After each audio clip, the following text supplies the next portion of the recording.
I'm with you. Well, someone go to the other side and see if it's there. No, I don't think. Well, I mean... No, it was somewhere here. That is not very In high. this, no, in this. Hey, maybe it's where? on the street. Maybe. No. Yes, you have to You shake the fence together. You see it? No, I don't, but just try to shake the fence. Yeah, well, shake the fence. Okay, right inside. No, 1, 2, 3. 3. Shake. I don't see anything yet. This is the ball.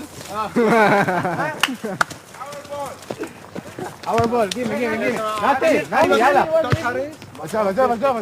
خلاص بيتهم. ده حارس طباطي كده حارس. Stop, come on, let's play. إذا رجع موسى. شوف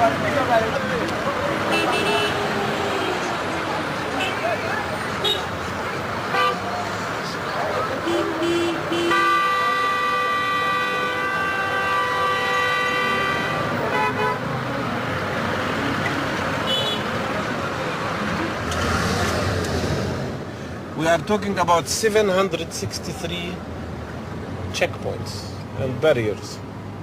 And it is impossible. A trip that would usually take 45 minutes now would take about 9 hours to Hebron. And you have to change the car sometimes as much as 11 times.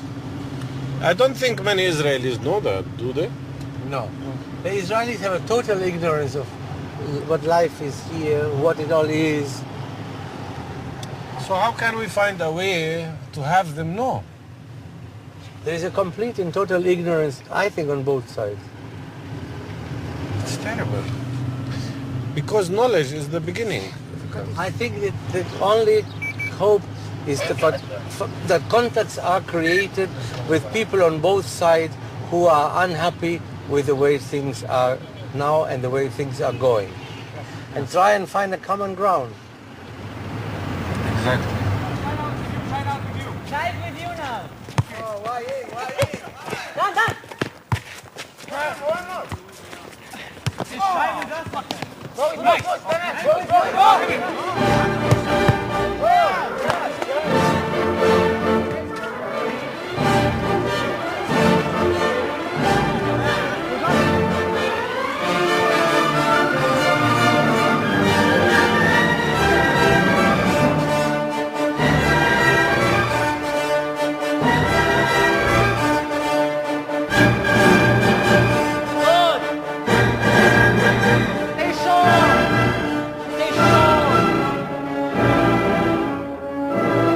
Stay short until the end. Papara.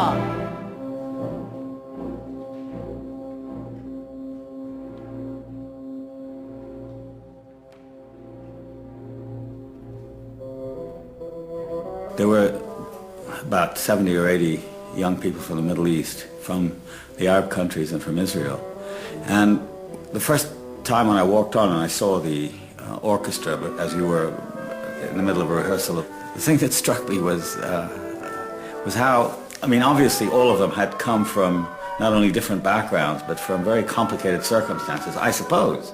You know, I mean, some are middle class, some are working class, some are Arabic speaking, some are Christian, some are Muslim, some are obviously from Syria, from Jordan, and so on.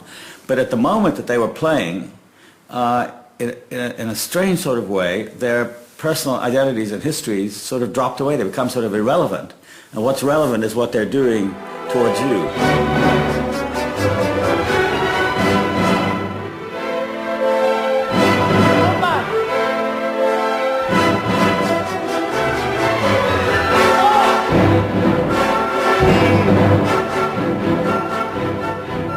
Long and sustained. Ya pada. Long and sustained. D.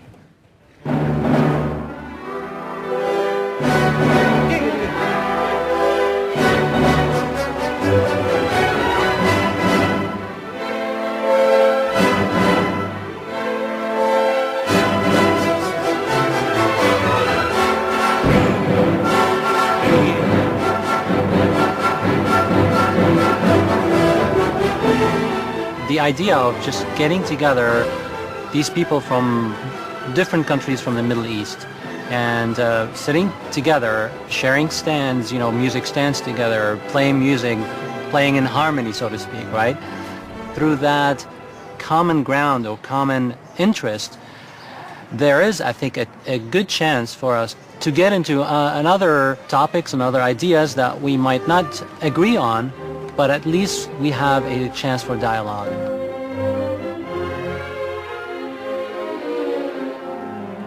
What gave the impetus for the whole idea was Bernd Kaufmann, who was then the director of Weimar Cultural Capital of Europe 1999. And he came to see me to ask me whether I would help him do something about the music for Weimar Cultural Capital of Europe. From there I started getting the idea that I wanted to do something that brought together Israelis and Palestinians, and in this case, of course, the other Arabs as well.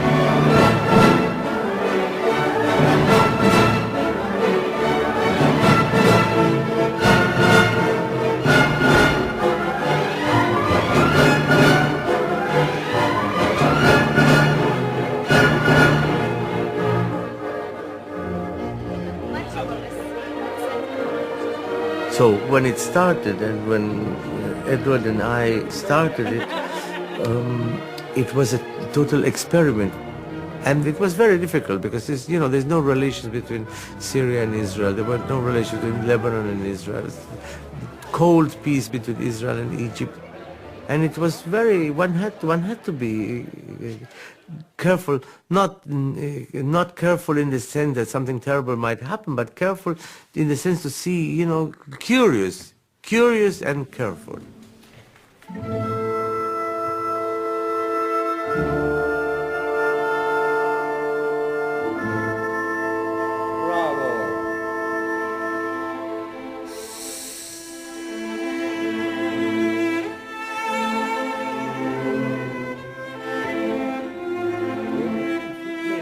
What has happened is that what I thought would have taken easily a 10-15 year process, once Daniel got involved, it's like, how he does things, very quickly, very masterfully, and a wonderful team came together fairly quickly.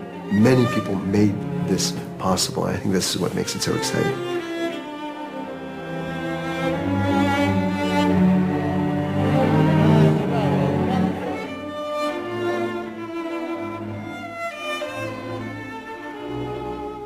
So it's a very good experience. It's also adventurous in a way. You see, the musicians are learning so fast in this place. The first 2 days it was funny.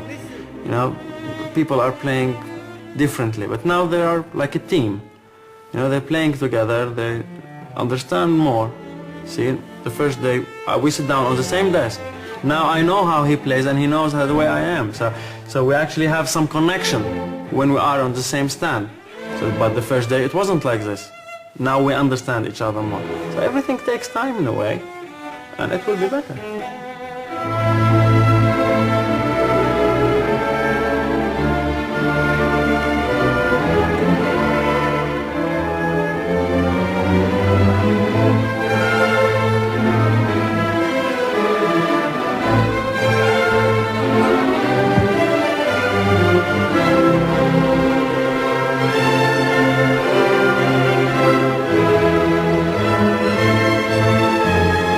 One of the best kept secrets, that there are so many talented Arab musicians. It is one of the best kept It's one of the great catastrophes I'm sorry to say, of the Arab governments, that they don't try to do more with these young people, because there's really, there's lots of talent. I have a feeling, by the way, I don't know, but I have a feeling that with the group we have here, we were scratching the surface. I mean, there must be... I am sure. That feeling? I'm convinced that you could really make an absolutely first-class Middle Eastern orchestra.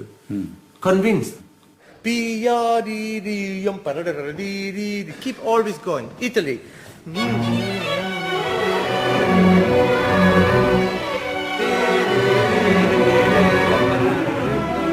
His ability to communicate with a student orchestra was really surprising. I thought it's an incredible musician who's used to the Chicago Symphony, to the Berlin Philharmonic, and I was really nervous how will he react to the orchestra. I was not sure how he will deal with it. But his patience and his insistence and his dedication to every little detail and not giving up really inspired everybody here beyond belief.